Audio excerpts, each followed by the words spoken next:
ரேவதி மனசு கஷ்டப்படக்கூடாதுன்னு தானப்பா நீ அந்த மாதிரி சொன்ன? ஆமாப்பா. ஆனா இந்த விஷயம் உங்களுக்கு எப்படி தெரியும்? உங்ககிட்ட சொன்ன அதே கடைக்காரன் தான்ப்பா என்கிட்டையும் சொன்னான். குடிக்காக கண்டவங்க கிட்ட என் புள்ள அடிபடுறான்னு கேட்ட உடனே என் நெஞ்சே நின்னுரும் போல ஆயிடுச்சுப்பா. இந்த வீட்டுக்காக பொறுப்பா ஒரு துரும்ப கூட எடுத்து போடாதவனா எனக்கே இவ்வளவு மனசு சங்கடமா இருக்குண்ணா. தம்பி நல்லா இருக்கணும், தங்கச்சி நல்லா இருக்கணும்னு இத்தனை வருஷமா நீ பாடுபட்டிய. அந்த கஷ்டமெல்லாம் வீணா போச்சு செல்வம், வீணா போச்சு.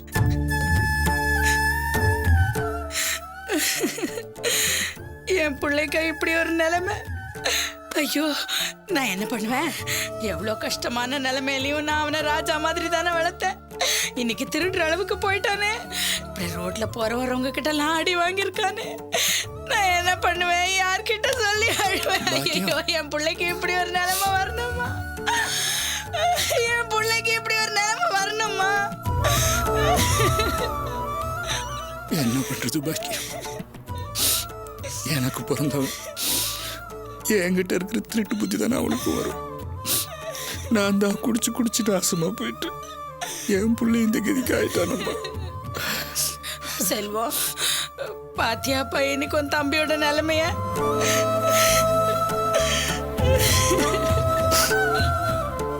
அம்மா அழாதீங்கம்மா. வாசுவை எப்படி சரி பண்ணுங்கிறதா நம்ம இப்ப யோசிக்கணும். அழுது புலம்பி எந்த பிரச்சனையும் இல்லை. ஏங்க, வாசுவை பாத்தீங்கல்ல, வீட்டு கூட்டு வந்திருக்கலாம்ல. கூப்பிடாம யாருச்சுன்னா இருந்திருப்பேன். நான் எவ்வளவோ கூப்பிட்டு பார்த்தேன். ஆனா அவன் என்ன ஒரு பொருட்டை கூட மதிக்கல. அவனோட இந்த நிலைமைக்கு நான் தான் காரணம்னு நினைச்சு என்கிட்ட கோவமா பேசி என்னை உதறி தள்ளிட்டு போயிட்டான்.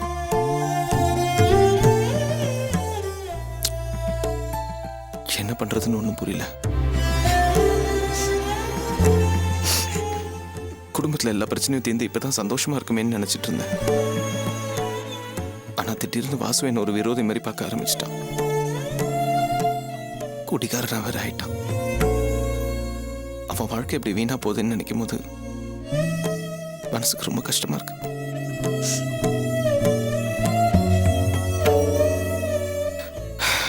சிவா அன்னைக்கே சொன்னான், உன்னோட குடும்பத்துல உனக்கு மற்றவங்களால என்னைக்குமே பிரச்சனை இருந்தா ராணியால மட்டும் தாண்டா உனக்கு சந்தோஷமும் நிம்மதியும் கிடைக்கும்னு. எனக்கு என்னமோ இப்போ அது நிஜம்தானோன்னு தோணுது.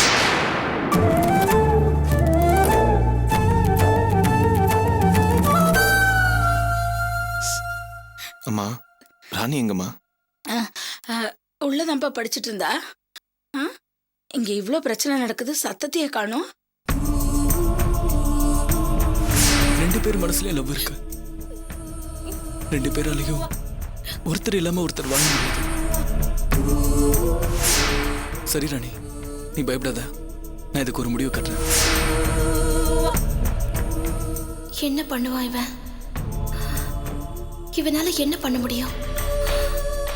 இந்த விஷயம் வீட்டுக்கு தெரிஞ்சா என்ன நடக்கும்னே தெரியலையே. ஒரே பயமா இருக்கு. ராணியே, ராணியே,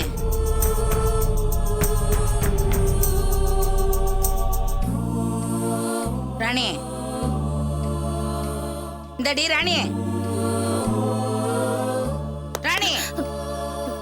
என்னம்மா? என்னடி ஆச்சு உனக்கு? இவ்வளவு நேரமா உன்னை ராணி ராணின்னு கூப்பிட உனக்கு காதலியே வெளியா? என்னமோ படிக்கிறேன்னு புஸ்தகத்தை பிரிச்சு வச்சுக்கிட்டு விட்டத்துல என்னத்தை தேடிட்டு இருக்க? இல்லம்மா, நான் படிச்சுட்டு தான் இருக்கேன். இல்லையே, உன்னை பார்த்தா படிச்சுட்டு இருந்த மாதிரி தெரியலையே. விட்டத்தை பார்த்து எதையோ யோசிச்சுட்டு இருக்க மாதிரி இல்ல இருந்துச்சு. இல்லம்மா, நான் படிச்சுட்டு தாமா இருந்தேன். போய் சொல்லாதடி. என்ன யோசனை இல்லடி இருந்த? என்னாச்சு உனக்கு? அம்மா, நான் படிச்சுட்டு தாமா இருந்தேன். நான் கவனிச்சுட்டு தாண்டி இருக்கேன். கொஞ்ச நாளாவே உன் நடவடிக்கையே சரியில்லை. எப்பவும் எதையோ பறி கொடுத்த மாதிரி விட்டத்தை பார்த்து பார்த்து யோசிச்சுட்டு இருக்க. கேட்டாலும் ஒழுங்காவே பதில் சொல்ல மாட்டேங்கிற. உன் மனசுல என்ன தாண்டி நினைச்சிட்டு இருக்க? நான் தான் ஒண்ணு இல்லைன்னு சொல்றேன் இல்லம்மா. நீ முதல்ல இங்க எந்திரி. சொல்றேன்ல, எந்திரிடி. எந்திரி. என்னம்மா, என்னாச்சு? உள்ள போய் பாக்குறேன், புஸ்தகத்தை பிரிச்சு வச்சுக்கிட்டு மோட்டு வேலையை பார்த்துக்கிட்டு ஏதோ யோசனையில இருக்கா. நான் கூப்பிடுறது கூட இவளுக்கு காதுல வேலைப்பா. கேட்டா படிக்கிறேன்னு சமாளிக்கிறா. நீ என்னன்னு கேளுப்பா. என்ன ராணி, என்னம்மா பிரச்சனை? ஒண்ணும் இல்லனா. என்ன ராணி, ஒண்ணும் இல்லைன்னு சொல்ற? வெளியில இவ்ளோ பிரச்சனை நடந்துட்டு இருக்கு. அத்தையும் மாமாவும் வாசுவை நினைச்சு கவலைப்பட்டு பேசிட்டு இருக்காங்க. இது எதுவுமே உன் காதுல விழலையா? அப்படி என்ன உள்ள உட்காந்து படிச்சிட்டு இருக்க? அது ராணி, ரேவதி வந்து வாசுவை பற்றி விசாரிச்சுட்டு போனா. அதுவாவது தெரியுமா? ஆ தெரியும்பா, நான் கேட்டுக்கிட்டு தான் இருந்தேன். ஆனா நான் வெளியே வந்தேனா நீயே இதுல எல்லாம் தலையிடுற, போய் படின்னு அம்மா திட்டுவாங்க. அதான் நான் வரல.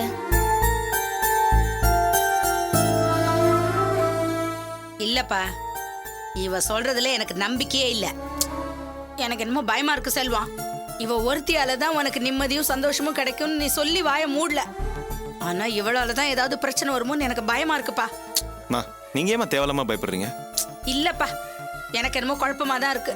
அர்ச்சனா ஏற்கனவே 1க்கு 2 தடவை இவளை பத்தி சொன்னா. ஆனா தடவை சொன்ன போது நான் அதை பெருசாவே எடுத்துக்கல. ஆனா 2வது தடவை இவளை பத்தி அவ சொல்லும் போது என் மனசுக்கு கொஞ்சம் நெருடலாவே தான் இருந்துச்சு. என்ன அர்ச்சனா கூட எனக்கு தெரியும். அனாவசியமா இந்த பொண்ணு யாரையும் குறை சொல்ல மாட்டாளே.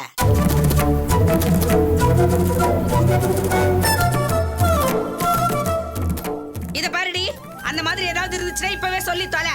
நாளைக்கு குடும்ப மனத்தை சந்தி சிரிக்க வச்சிடாத. நீங்க ஏமா ஒரு சின்ன விஷயத்தை பெருசாக்குறீங்க? செல்வம், உங்கள் அம்மா சொல்கிறதும் சரிதான்ப்பா. இங்கே எவ்வளோ பிரச்சனை நடந்துகிட்டு இருக்கு, நான் இதெல்லாம் கவனிக்கல, படிப்பை தான் படிச்சுக்கிட்டு இருந்தேன்னு சொன்னால் நம்புற மாதிரியா இருக்குது? ராணி, என்ன உன் பிரச்சனை சொல்லு. ஐயோ ஒண்ணும் இல்லப்பா. இங்க பாரு ராணி, உனக்குள்ள ஏதாவது பிரச்சனை இருந்ததுன்னா அதை ஆரம்பத்திலே கிள்ளி எறிஞ்சிடு. அதான் நல்லது. நாளைக்கு இது குடும்பத்தோட கௌரவத்தை கெடுக்கிற மாதிரி நடந்துக்காத. ஏன்னா இங்க எல்லாரும் உன்னை நம்பிட்டு இருக்காங்க. அர்ச்சனா போதும் விடு. சும்மா எல்லாரும் போட்டு ஒரு சின்ன பொண்ணை குழப்பிட்டு இருக்கீங்க.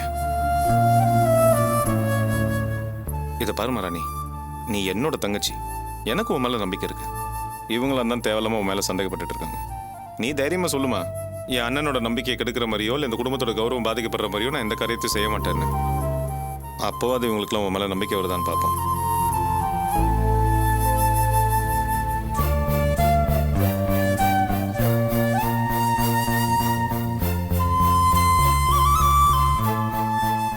என்னம்மா ராணி, மடியில கணம் இருந்தா தானே வழியில பயம் இருக்கும்.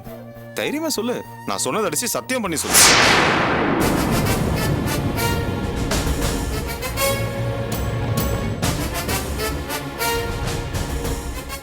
நீ இவ்வளவு தூரம் எடுத்து சொல்லியும் இவ பதில் சொல்றதுக்கு எவ்வளவு யோசிக்கிறா பாரு.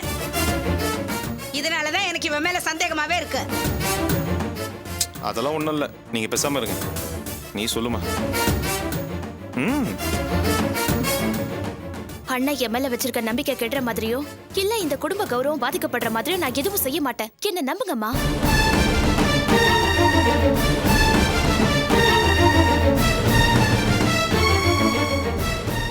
போதுமா? இவ ஏன் தங்கச்சி. தேவையில்லாம அவளை போட்டு எல்லாரும் குழப்பிட்டு இருக்காதீங்க. நீ போய் படிமா.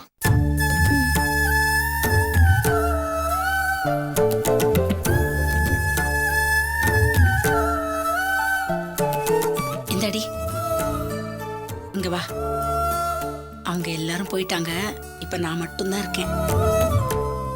இத பாருடி ராணி, அப்படி இப்படின்னு ஏதாச்சும் இருந்தாலும் அம்மா கிட்ட மட்டும் உண்மையை சொல்லிடுறீ. அப்படி எதுவும் இல்லம்மா. அர்ச்சனா போய் சொல்லக்கூடிய பொண்ணு இல்லடி. அதனாலதான் எனக்கு உன் மேல சந்தேகமாவே இருக்கு. எதுவா இருந்தாலும் மறக்காம என்கிட்ட உண்மையை சொல்லு. அப்படியெல்லாம் எதுவும் இல்லம்மா, என்ன நம்புங்க.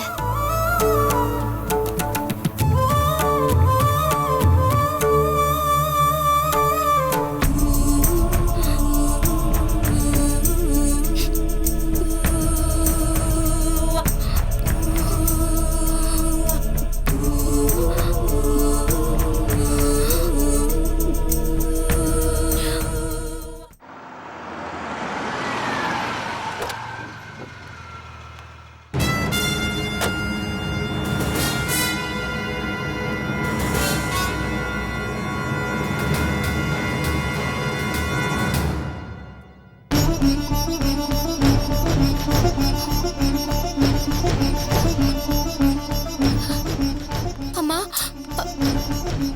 இப்ப உடம்பு எப்படிமா இருக்கு? நெஞ்சு வலி பரவாயில்லையா? என்கிட்ட இவ்வளவு பேச வேணாம்னு சொல்லுங்க.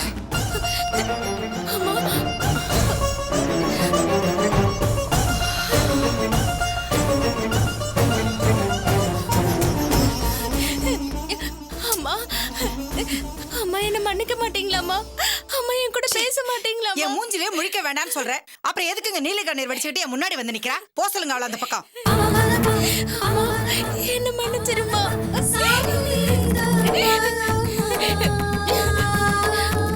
அப்பா,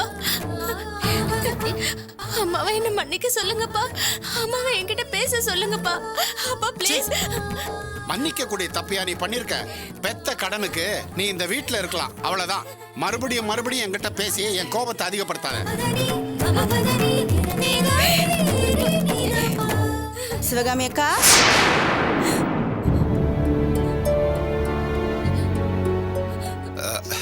வாங்க. சிவகாமி அக்கா, என்னக்கா பிரியாவை ஏதோ பொண்ணு பார்க்க வந்தாங்களா? பிரியா மயக்கம் போட்டு விழுந்துட்டாளா? அவளை ஹாஸ்பிட்டலுக்கு கொண்டு போனீங்களா? அப்புறம் பார்த்தா பிரியா நல்லபடியா வீட்டுக்கு வந்துட்டா. உங்களுக்கு நெஞ்சு வலின்னு ஹாஸ்பிட்டல்ல சேர்த்தாங்களே, என்னக்கா ஆச்சு?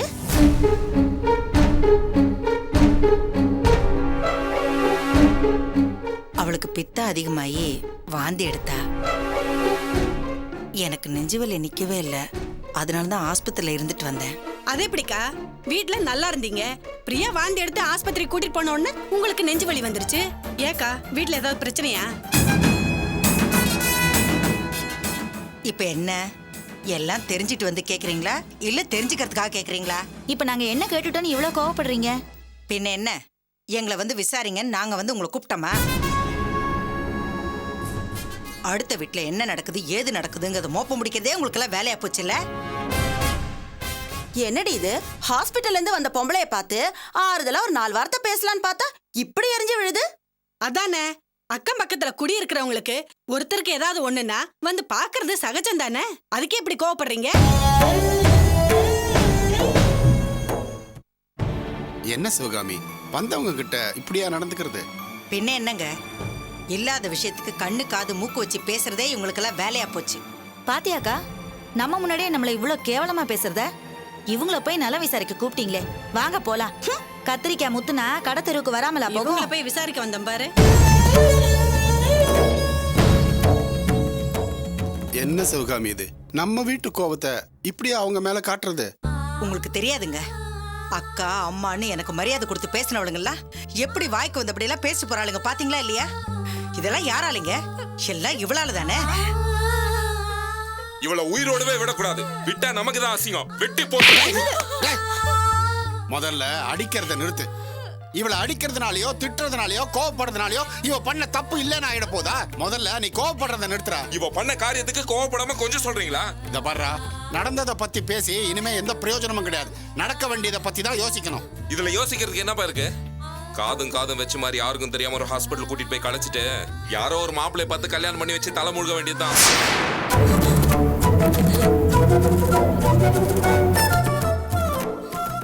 என்னடா பேசிட்டு இருக்க? நம்ம குடும்ப கௌரவத்தை காப்பாத்துறதுக்காக நம்ம வீட்டு பொண்ணு செஞ்ச தப்ப மறைச்சு முன்பின் தெரியாத ஒருத்தனுக்கு இவளை கட்டி கொடுத்து அவங்களுக்கு துரோகம் பண்ண சொல்றியா? என்ன நினைச்சு நீ இப்படி எல்லாம் பேசிட்டு இருக்க? பின்ன என்னப்பா பண்ண சொல்றீங்க? இவளை அவனுக்கு கல்யாணம் பண்ணி கொடுக்க சொல்றீங்களா? அவன் கால போய் விட சொல்றீங்களா? வேற வழி இல்லடா. இவங்களுடைய காதல் விவகாரம் காவியா மூலியமா ஏற்கனவே எனக்கு தெரியும்.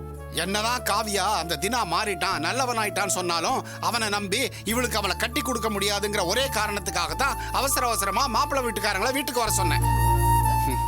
ஆனா விதி இவளை அவனுக்கே கட்டி கொடுக்க வேண்டிய நிலைமையை உருவாக்கிடுச்சு. பாரு, நல்லதோ கெட்டதோ சம்பந்தி அம்மா வீட்டுக்கு போய் அவங்க கிட்ட கெஞ்சி எப்படியாவது இவங்க 2 பேருக்கும் கல்யாணத்தை பண்ணி வைக்கணும். இதை தவிர வேற வழியே இல்லை.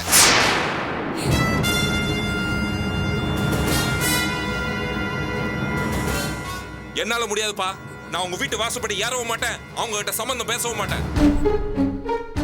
உங்க விருப்பம் என்னவோ நீங்க அது பண்ணுங்க. சும்மா உளறிட்டு இருக்காதரா. நான் எதையும் முன்பின் யோசிக்காம பேச மாட்டேன். வீம்பும் வைராகியமும் பார்த்தேன்னா பாழாக போறது நம்ம வீட்டு பொண்ணோட வாழ்க்கையும் நம்ம குடும்ப கௌரவம் தான். இப்படியே போச்சுன்னா நம்ம தலையில நாமளே மண்ணை வாரி போட்டுக்கிட்ட மாதிரி ஆயிரும். பிடிவாதம் பிடிக்காம கிளம்பு. ஜெயந்தி, நீயும் கிளம்புமா? இல்ல மாமா, ஒரு நல்ல நாளா பார்த்து. ஆமா, இங்க எல்லாம் முறையா தான் நடந்துட்டு இருக்கு பாரு. இதுல நல்ல நாள் பாக்குறது ஒண்ணுதான் குறை. இத பாரு ஜெயந்தி, நல்ல நாள் பார்த்து பேசுறதுக்கோ இல்ல இந்த விஷயத்தை தள்ளி போடுறதுக்கோ நமக்கு அவகாசம் இல்லை. இந்த விஷயத்தை தள்ளி போட போட நமக்கு தான் பிரச்சனை. நம்ம குடும்பமான காத்துல பறக்கறதுக்கு முன்னால சம்பந்தி அம்மாவை போய் பார்த்து அவங்க காலில் விழுந்து எப்படியாவது இந்த கல்யாணத்தை நடத்தி ஆகணும். புறப்படு. சிவகாமி, நீயும் புறப்படு. நான் வரல. எதுக்கு என்ன அந்த வீட்டுக்கெல்லாம் கூப்பிடுறீங்க? என்ன சிவகாமி பேசுற? இவ்வளவு நேரம் நாங்க பேசிக்கிட்டு இருந்ததை கேட்டுட்டு தானே இருந்த. கேட்டேன். நான் யாருக்காகவும் எங்கேயும் வரமாட்டேங்க. நீங்க வேணா போங்க. உங்க இஷ்டத்துக்கு என்ன வேணாலும் பண்ணுங்க. சிவகாமி, என்ன பேசுற? அவ நாம பெத்த பொண்ணு. இத பாருங்க, நான் பெத்த பொண்ணுன்னு சொல்லாதீங்க. நான் பெத்த பொண்ணு இப்படி ஒரு தப்பா பண்ண மாட்டான். இப்படி ஒரு கேடுகட்ட காரியத்தை பண்ணவன் என் பொண்ணா இருக்க முடியாது. இவளுக்காகலாம் நான் யார் வீட்டு வாசலை வந்து நிக்க தயாரா இல்லைங்க. அம்மா அம்மா அம்மா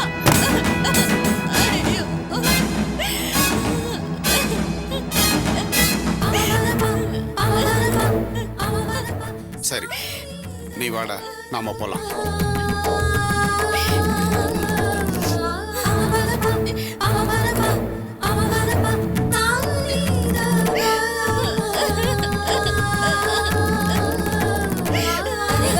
சரிகமா